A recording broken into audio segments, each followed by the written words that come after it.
Hello everyone, welcome back to my YouTube channel. तो आज हमारा टॉपिक है वेव। तरंग से संबंधित क्वेश्चन हम आज की क्लास में करेंगे। तो क्लास को स्टार्ट करते हैं। फर्स्ट क्वेश्चन है, which of the following types of light carries a signal from a television remote to the device it controls. ये जो हमारा टीवी का रिमोट होता है उसमें किस प्रकार के सिग्नल यूज किए जाते हैं जो कि टीवी को कंट्रोल करने के लिए उसको सिग्नल भेजता है या उसको कंट्रोल करता है। तो जो टीवी का रिमोट होता है उसमें यूज होती है इंफ्रारेड रेज। कौन से होते हैं? अवरक्त संकेत उसमें यूज होते हैं। अवरक्त किरणें या इंफ्रारेड रेज जो है इसमें यूज की जाती हैं। तो टीवी के रिमोट में कौन सा होता है? अवरक्त किरणें या इंफ्रारेड लाइट को यूज किया जाता है। नेक्स्ट क्वेश्चन है, which of the following are electromagnetic waves. कि इनमें से कौन सी किरणें हैं जो कि विद्युत चुंबकीय तरंगे हैं। तो विद्युत चुंबकीय तरंगें इलेक्ट्रोमैग्नेटिक वेव्स कौन सी होती हैं कि जिनको संचरण करने के लिए किसी माध्यम की आवश्यकता नहीं होती। उनको जो इलेक्ट्रोमैग्नेटिक वेव्स होती हैं तो उनको पास ऑन करने के लिए किसी मीडियम की रिक्वायरमेंट नहीं है। उनको हम क्या कहते हैं? विद्युत चुंबकीय तरंगे।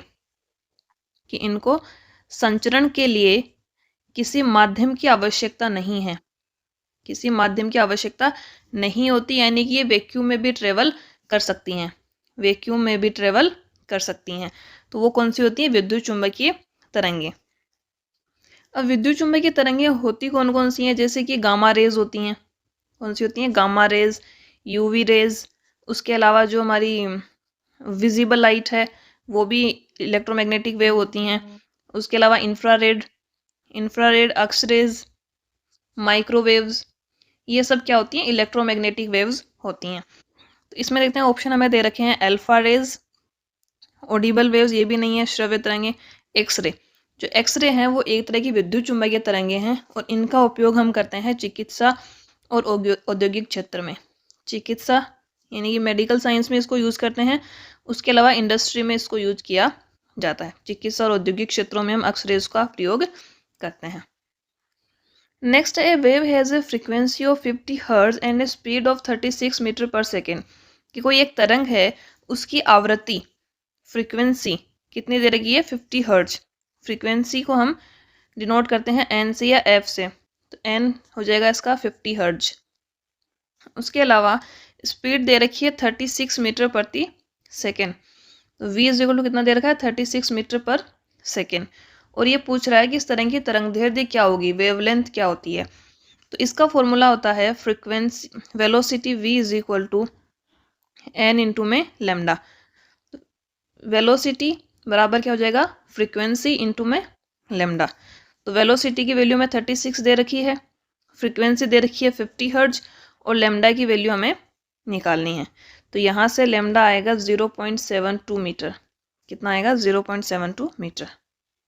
नेक्स्ट है, visible radiation was discovered by. दृश्य विकिरण की खोज किसने की थी? तो जो विजिबल रेडिएशन है उनकी खोज की गई थी आइजैक न्यूटन के द्वारा। किसने की थी? आइजैक न्यूटन ने की थी। और विजिबल लाइट की वेवलेंथ कितनी होती है?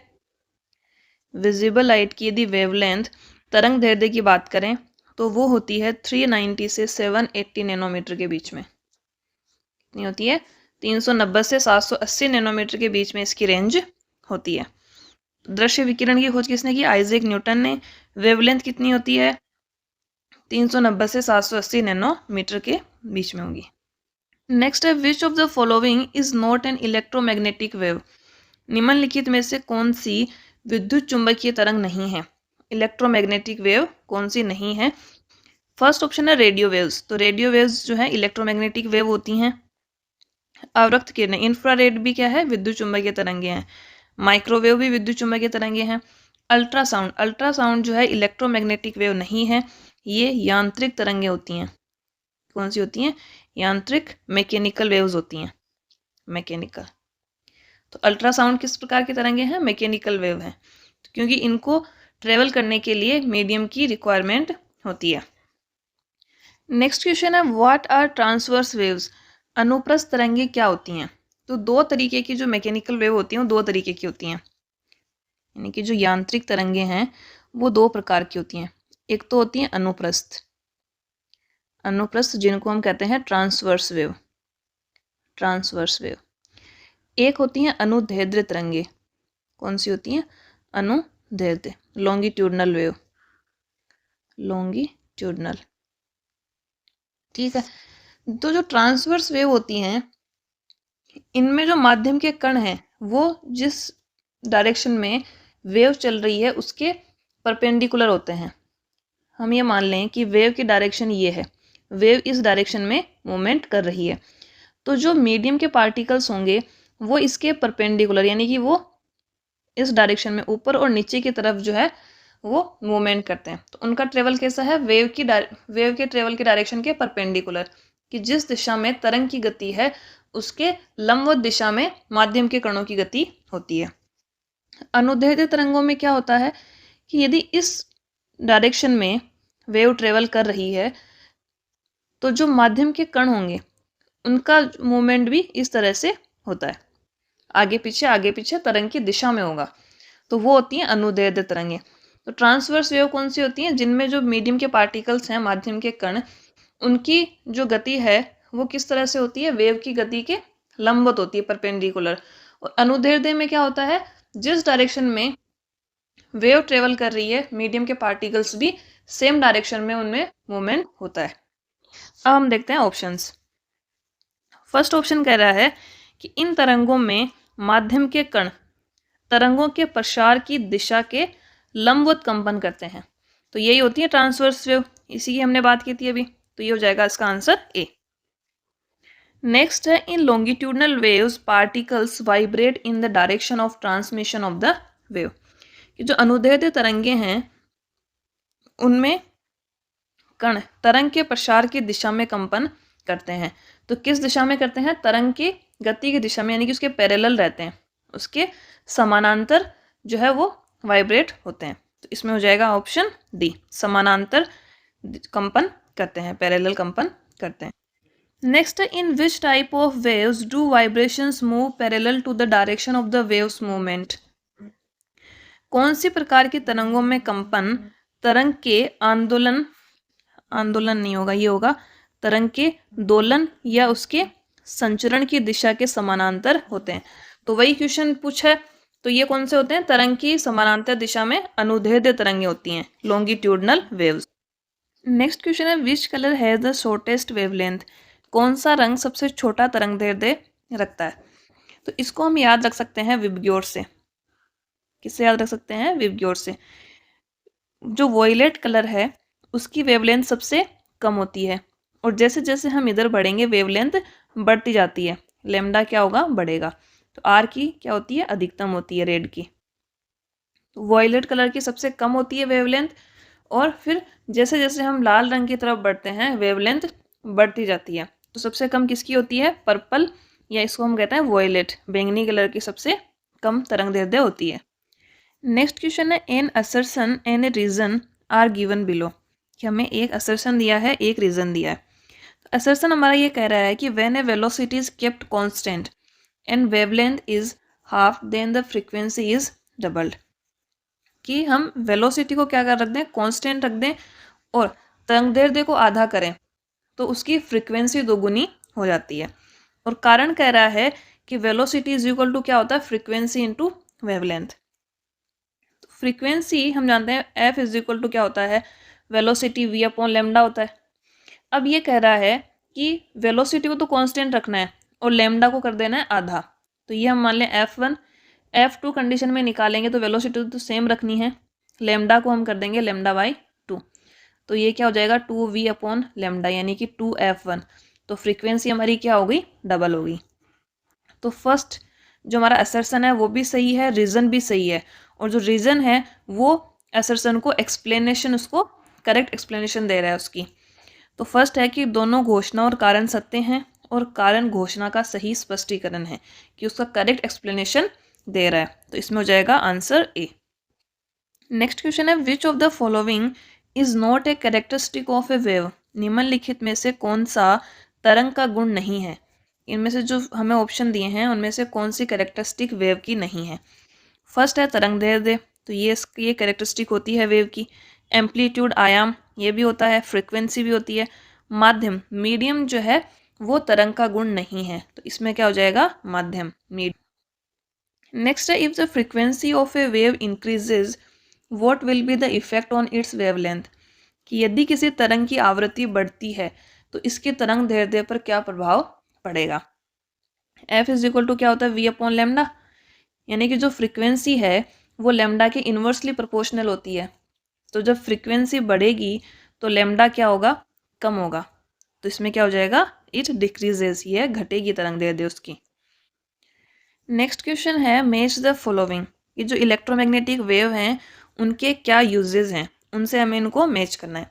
पहला दे रखा है रेडियो वेव्स, और ऑप्शन में क्या क्या दे रखे हैं, घरेलू इलेक्ट्रॉनिक उपकरणों का रिमोट स्विच।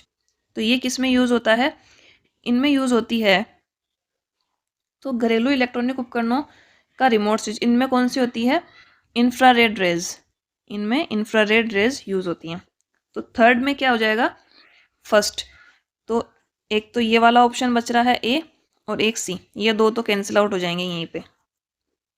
बी देखते हैं, radar system used in aircraft.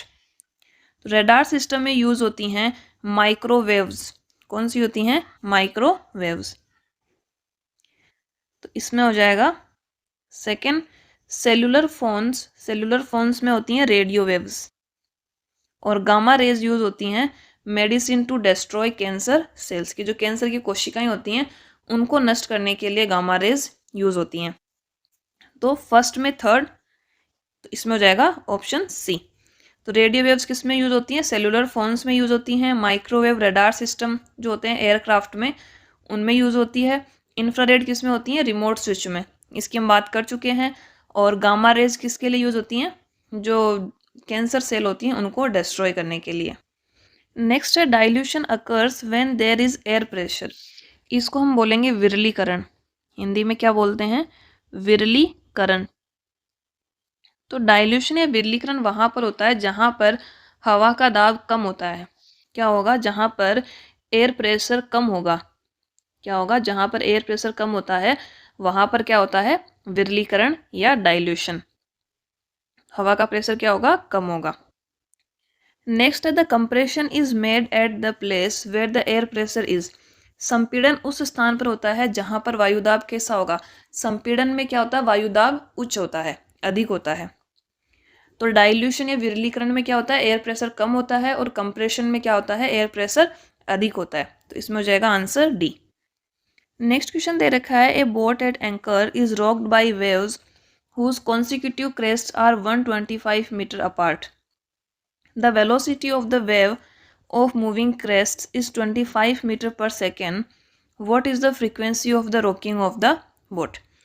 एक नाव है उसको लंगर डालकर रोका गया है, तो जो नाव है वो क्या है, लहरों से घिरी हुई है, जिनकी तरंग दैर्ध्य कितनी है, 125 मीटर।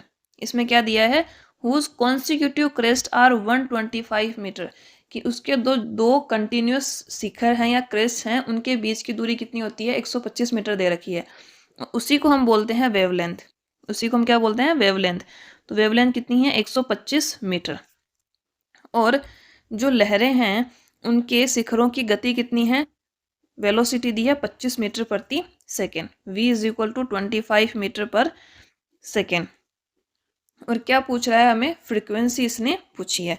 तो frequency f is equal to कितनी होती है, v अपॉन लेमडा। तो ये हो जाएगी 25 डिवाइड बाई 125, 0.20 हर्ट्ज। इसमें हो जाएगा आंसर ए। नेक्स्ट है, if the frequency of a sound wave is 50 hertz find its time period, कि एक ध्वनि तरंग है उसकी आवृत्ति दी है हमें 50 हर्ट्ज, तो इसका समय काल या इसको हम आवर्त काल भी बोलते हैं, क्या कहते हैं, आवर्त काल। तो इसका आवर्त काल कितना होगा, तो टाइम पीरियड या आवर्त काल होता है 1/f। तो यहाँ से हो जाएगा 1/50 is equal to 0.02 second, answer B. Next है, what is the frequency of the wave if the time interval of the vibrating object is 0.04 second. इसमें क्या दे दिया है, समय अंतराल दे दिया है 0.04 सेकेंड, और क्या पूछा है, फ्रीक्वेंसी या उसकी आवृत्ति पूछी है। तो वही फॉर्मूला लगाएंगे, t is equal to 1/f, तो f इज इक्वल टू क्या हो जाएगा, 1/0.04 0.04, तो कितनी आ जाएगी 25 हर्ट्ज। Answer B. नेक्स्ट है if any explosion takes place at the bottom of a lake, what type of shock wave in water will takes place. अगर किसी झील के तल में कोई विस्फोट होता है तो पानी में किस प्रकार की शॉक वेव उत्पन्न होती है। तो यदि कोई झील है और उसके तल की बात कर रहा है कि उसके तल में विस्फोट होने पर वहां पर किस प्रकार की तरंगें उत्पन्न होती है, तो वहां पर होती हैं लॉन्गिट्यूडनल वेव। कौन सी होंगी? लॉन्गिट्यूडनल या अनुदैर्ध्य तरंगें वहां पर उत्पन्न होती हैं। और यदि ये पूछे कि पानी की सतह पर, क्या पूछेगा कि झील की सतह पर यहाँ पर किस प्रकार की तरंगें उत्पन्न होंगी, तो यहाँ पर होंगी अनुप्रस्थ या ट्रांसवर्स वेव। कौन सी होंगी? Transverse wave. ये पूछ रहा है अभी हमें तल के बारे में, तो तल में कौन सी होंगी? लॉन्गिट्यूडनल वेव उत्पन्न होती हैं, अनुदैर्ध्य तरंगें। Next, which of the following is not a transverse wave. निम्नलिखित में से कौन सी अनुप्रस्थ तरंगें नहीं हैं? तो अनुप्रस्थ तरंगें कौन सी होती हैं? जिनमें जो मीडियम के पार्टिकल्स हैं वो वेव की उसकी दिशा के परपेंडिकुलर होते हैं। फर्स्ट ऑप्शन दे रखा है प्रकाश तरंग, तो ये तो ट्रांसवर्स वेव होती हैं। जो हमारी लाइट वेव होती हैं वो ट्रांसवर्स वेव होती हैं। रेडियो वेव इलेक्ट्रोमैग्नेटिक वेव का ही भाग है, तो ये भी क्या होती हैं? अनुप्रस्थ तरंगें होती हैं। और विद्युत चुम्बकीय तरंगें भी ट्रांसवर्स वेव होती हैं। ध्वनि तरंगें जो हैं ये लॉन्गिट्यूडनल वेव होती हैं। कौन सी होती हैं? अनुदैर्ध्य तरंगें होती हैं। तो हमारी light wave, radio wave, electromagnetic wave कौन सी होती हैं? ट्रांसवर्स। और साउंड वेव कैसी होती हैं? लॉन्गिट्यूडनल या अनुदैर्ध्य तरंगें होती हैं। नेक्स्ट है what is the distance between two consecutive compression in A longitudinal wave. एक अनुदैर्ध्य तरंग में दो लगातार संपीड़नों के बीच की दूरी क्या होती है?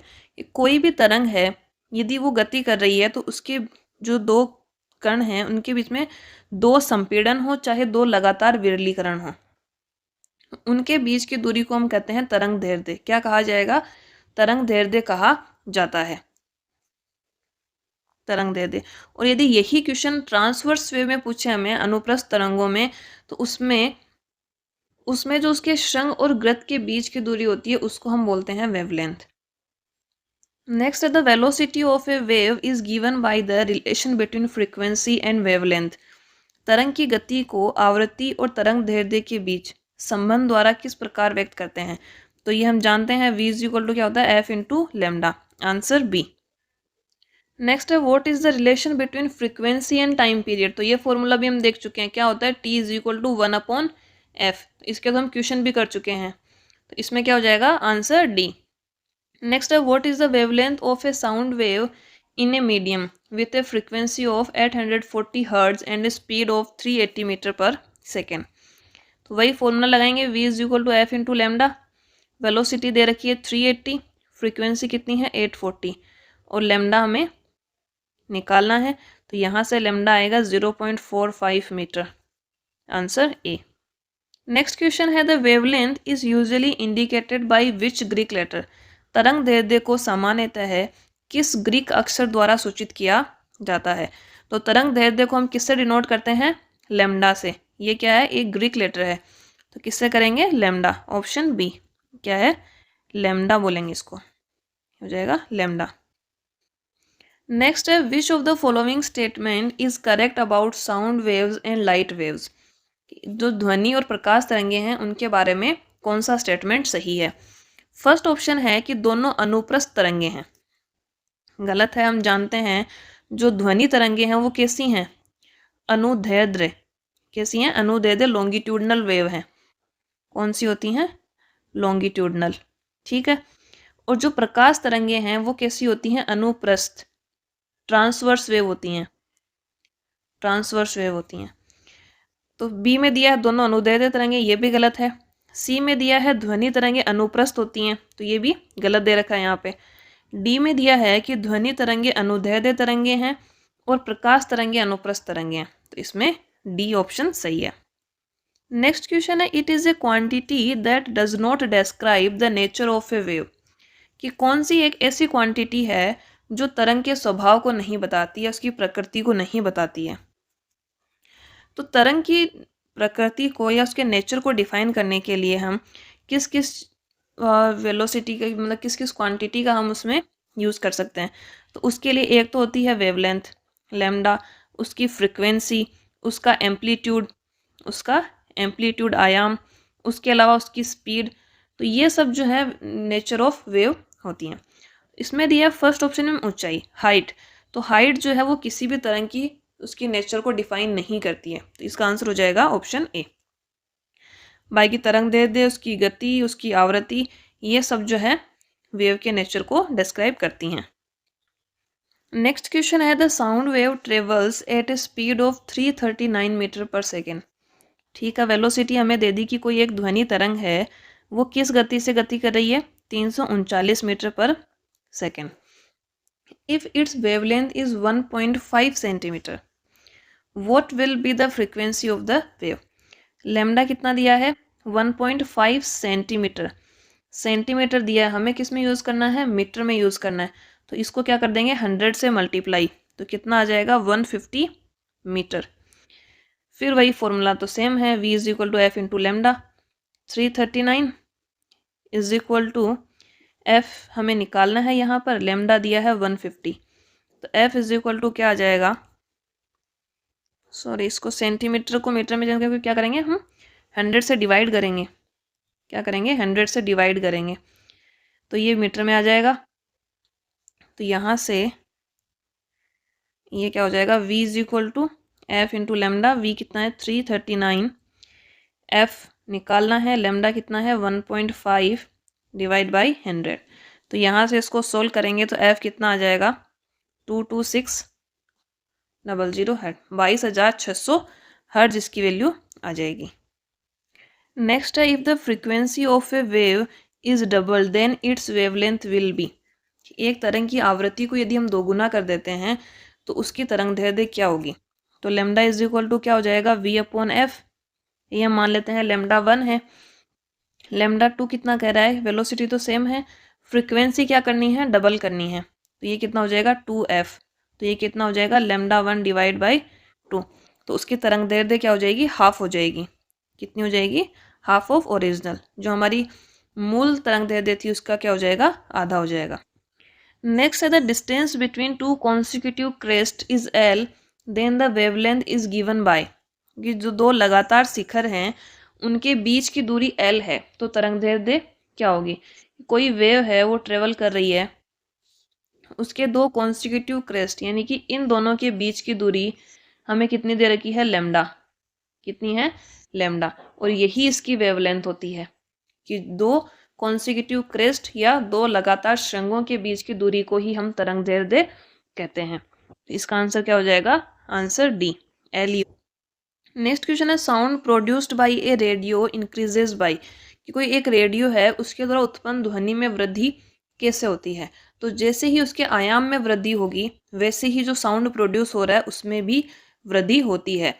तो किससे होगा, एम्पलीट्यूड इंक्रीज होने से जो साउंड प्रोड्यूस हो रही है वो भी इंक्रीज होती है। नेक्स्ट है if a wave completes 40 vibration in 2.5 second then its frequency is. कोई एक तरंग है वो 2.5 सेकेंड में 40 कंपन करती है तो उसकी आवृत्ति क्या होगी। तो आवृत्ति क्या हो जाएगी, 40/2.5, 16 hertz. Answer A. Next question है wave speed, amplitude, wavelength and frequency all are called. कि तरंग की गति, आयाम, तरंग दैर्ध्य और आवृत्ति सभी को क्या कहते हैं। तो इनको हम क्या कहते हैं, कैरेक्टरिस्टिक्स ऑफ वेव। तरंग की विशेषताएं होती हैं ये सब। तो इसमें क्या होगा, ऑप्शन बी। नेक्स्ट क्वेश्चन है the amplitude of the wave is. तरंग का आयाम क्या होता है। तो तरंग का आयाम क्या होता है कि किसी भी जो कोई वेव है उसके मैक्सिमम जो उसके श्रृंग और ग्रथ होते हैं उनके बीच की दूरी, या हम ये कहें कि कोई जो मीडियम पॉइंट है उसके दोनों तरफ उसकी अधिकतम वो कितना ट्रेवल कर पा रहा है उसको हम क्या कहते हैं, उसका आयाम कहते हैं। अब देखते हैं ऑप्शंस।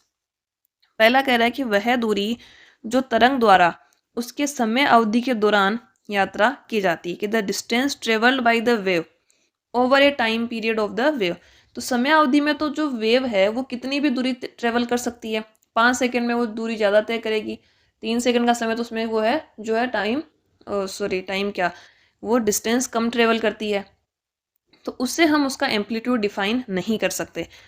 ऑप्शन बी कह रहा है कि केंद्रीय स्थिति से दोनों ओर माध्यम के कणों द्वारा यात्रा की गई अधिकतम दूरी, कि ये उसका कोई वेव है वो इस प्रकार से चल रही है। अब इसका मीडियम पॉइंट क्या है, माध्य पॉइंट ये है, इसके दोनों तरफ ये जो हमारी लाइन है ये क्या है, मीडियम पॉइंट है। इसके दोनों तरफ जो वेव है वो ट्रेवल कर रही है, तो ये वाला जो डिस्टेंस होगा इसको हम क्या कहेंगे, इसका एम्पलीट्यूड। तो ये क्या हो जाएगा, आंसर डी, कि जो केंद्रीय स्थिति है उसके दोनों ओर माध्यम के कण कितनी अधिकतम दूरी तक वो ट्रेवल करते हैं। नेक्स्ट है a sound wave produced 40 crest and 40 troughs in 0.3 second, find the frequency of the wave. एक ध्वनि तरंग है, उसने 0.3 सेकेंड में 40 शिखर और 40 वृत्त बनाए हैं, तो तरंग की आवृत्ति ज्ञात कीजिए। तो तरंग की आवृत्ति या फ्रीक्वेंसी क्या होती है कि वो 1 सेकेंड में कितने वाइब्रेशन करती है, वो उसकी फ्रीक्वेंसी है। तो यहाँ से फ्रीक्वेंसी हम निकालेंगे 40 डिवाइड 0.3, तो ये आएगा almost 133.33 hertz, answer C. Next है the frequency is expressed in the event repeated per second, आवृत्ति को प्रति सेकेंड दोहराए गए घटनाओं में व्यक्त किया जाता है। तो ये क्या पूछ रहा है, एक तरह से जो फ्रीक्वेंसी है उसकी यूनिट पूछ रहा है, तो फ्रीक्वेंसी को हम किस में डिनोट करते हैं, हर्ट्ज में करते हैं, तो ये क्या हो जाएगा, हर्ट्ज। नेक्स्ट है what is called the area of high density of particles in the medium during transmission of sound, कि जो ध्वनि तरंगे हैं उनके संचरण के दौरान माध्यम में कणों की उच्च घनता वाले क्षेत्र को क्या कहते हैं, जहां पर जो पार्टिकल्स हैं उनकी डेंसिटी ज़्यादा हो उसको हम क्या कहेंगे, उसको कहते हैं संपीड़न, संपीड़न या कंप्रेशन। तो जहां पर ज़्यादा होगा उसको कहते हैं संपीड़न और जहां पर कम होगा उसको कहा जाता है विरलीकरण। नेक्स्ट क्वेश्चन है if the distance between a crest and its consecutive trough for a sound wave is L, then its wavelength is given by. एक ध्वनि तरंग है, उसके शिखर और उसके लगातार वृत्त के मध्य दूरी कितनी है, एल, तो उसका तरंग दैर्ध्य कितना होगा। देखते हैं, ये कह रहा है कि ये कोई साउंड वेव है, ये इसका क्या है, क्रेस्ट, और ये इसका है ट्रफ।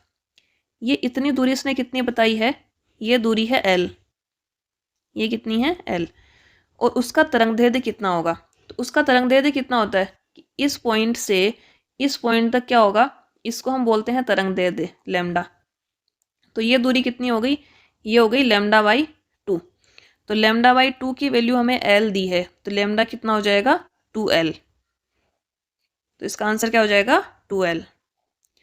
नेक्स्ट है which of the following sound wave will have the longest wavelength, निम्नलिखित में से किस ध्वनि तरंग की तरंग दैर्ध्य सबसे लंबी होगी। तो तरंग दैर्ध्य जो हमारी फ्रीक्वेंसी होती है उसकी क्या होती है, इन्वर्सली प्रोपोर्शनल होती है, लैम्डा इन्वर्सली प्रोपोर्शनल होगी फ्रीक्वेंसी के। तो जिसकी फ्रीक्वेंसी सबसे कम है उसकी वेवलेंथ सबसे ज़्यादा होगी। तो फ्रीक्वेंसी कितनी कितनी दे रखी है, 100, 200, 300 एंड 400, तो सबसे कम कितनी है 100 हर्ट्ज। तो 100 हर्ट्ज की आवृत्ति वाली तरंग की तरंग दैर्ध्य सबसे अधिक होगी।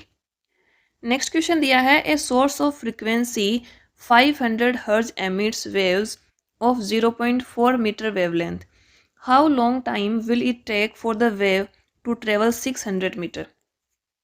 एक हमें तरंग की जो है फ्रीक्वेंसी दी है और उसकी वेवलेंथ दी है। फ्रीक्वेंसी कितनी दी है 500 हर्ट्ज और लैम्डा कितना दिया है 0.4 मीटर। अब ये पूछ रहा है कि 600 मीटर उसको ट्रेवल करने में कितना टाइम लगेगा। तो उसके लिए हमें क्या चाहिए, वेलोसिटी चाहिए पहले, कि जो हमारी वेव है तरंग है वो किस गति से गति कर रही है। तो वेलोसिटी के लिए हम फॉर्मूला लगा देंगे F इंटू लैम्डा। तो V is equal to 500 into 0.4 कितना आएगा 200 मीटर पर सेकेंड। अब तो सिंपल सा है, वेलोसिटी क्या होती है, वेलोसिटी होती है डिस्टेंस अपॉन टाइम। हमें टाइम निकालना है, तो डिस्टेंस हमें कितनी दी है 600, वेलोसिटी है 200, तो टाइम कितना आ जाएगा 3 सेकेंड, आंसर सी। नेक्स्ट है the time taken for one oscillation at a point in the medium is called, कि माध्यम में एक बिंदु पर एक दोलन करने के लिए लिया गया समय क्या कहलाता है? तो एक ऑसिलेशन कंप्लीट करने के लिए लिया गया टाइम होता है किसी भी वेव का टाइम पीरियड। क्या होगा? टाइम पीरियड या समय काल उसको कहते हैं। एक दोलन पूरा करने में जितना समय लगता है उसको क्या कहेंगे? समयावधि। नेक्स्ट क्वेश्चन है which type of waves is use to penetrate hard objects at hospitals and airports?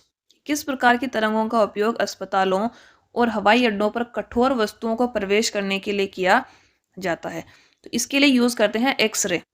X ray किरणें होती हैं, उनका यूज किया जाता है। और इसकी खोज किसने की थी? इसकी खोज की थी रोंटजन ने। रोंटजन ने एक्सरे वेव्स की खोज की थी। नेक्स्ट है what are infrared rays? Infrared किरणें क्या हैं? तो इंफ्रारेड किरणें कौन सी किरणें होती हैं? विद्युत चुंबकीय तरंगें होती हैं, इलेक्ट्रोमैग्नेटिक वेव होती हैं। कौन सी हो जाएंगी? Electromagnetic wave. नेक्स्ट क्वेश्चन है which of the following electromagnetic waves has the shortest wavelength? निम्नलिखित में से कौन सी विद्युत चुंबकीय तरंगें जो है उनमें तरंगदैर्घ्य सबसे कम होती है? तो विद्युत चुंबकीय तरंगों की बात करें तो सबसे पहले हम बात करते हैं रेडियो तरंगें। कौन सी होती हैं? रेडियो तरंगें। इनके लिए हम वेवलेंथ की बात कर रहे हैं। रेडियो तरंगों की सबसे अधिक होती हैं। उसके बाद होती हैं अवरक्त किरणें, इंफ्रारेड वेव्स। अवरक्त किरणें या इनको बोलते हैं इंफ्रारेड रेज। इनके बाद इनसे कम होती हैं दृश्य विकिरण, जो विजिबल लाइट होती है। दृश्य विकिरण, विजिबल लाइट की वेवलेंथ। दृश्य विकिरण के बाद होती हैं यूवी रेज, पराबैंगनी किरणें। यूवी रेज से कम होती हैं एक्स किरणों की, एक्स रेज की, और इनसे कम होती हैं गामा रेज की। तो सबसे कम किसकी होती हैं? गामा किरणों की। सबसे कम वेवलेंथ गामा किरणों की होती है, सबसे अधिक किसकी होती हैं? रेडियो वेव्स की। अब रेडियो वेव्स भी इनको दो तरीके से बांटा जा सकता है। एक तो होती हैं दीर्घ रेडियो तरंगे, एक होती हैं लघु रेडियो तरंगे। अब इनकी एक बार हम खोज की सब किरणों की बात कर लेते हैं यहाँ पे कि किसकी खोज किन किन ने की। तो सबसे पहले गामा रेज की बात करें, इसकी वेवलेंथ सबसे कम है। अब ये ध्यान रखना, ये वाला जो इसका ऑर्डर है ये हमने वेवलेंथ के ऑर्डर में देखा है कि किसकी तरंगदैर्घ्य सबसे कम है और किसकी सबसे अधिक है। यदि फ्रीक्वेंसी का पूछेगा तो क्या हो जाएगा? इसका उल्टा हो जाएगा। फ्रीक्वेंसी रेडियो वेव्स की सबसे कम होगी और गामा रेज की सबसे अधिक होती है। ठीक है, इतना समझ में आ गया। इसके बाद हम इसकी खोज की बात कर लें तो दीर्घ रेडियो तरंगों की खोज की थी मार्कोनी ने। किसने की? मार्कोनी ने। लघु रेडियो तरंगों की खोज की हेनरिक हर्ट्ज ने। Heinrich Hertz. अवरक्त किरणों इंफ्रारेड की हर्शल ने। हर्शेल। दृश्य विकिरण विजिबल लाइट की हमने बात कर ली, किसने की? न्यूटन ने। यूवी रेज की थी रिटर ने। एक्स रे का भी बताया था, किसने की थी? रोंटजन ने। रोंटजन। एक मिनट, क्या हो जाएगा? रोंटजन। और गामा रेज की खोज की थी बेकुरल ने। तो हमने सबका ऑर्डर देख लिया, किस किस ऑर्डर में ये होंगी और किसकी खोज किसने की, वो भी हमने बात कर ली है।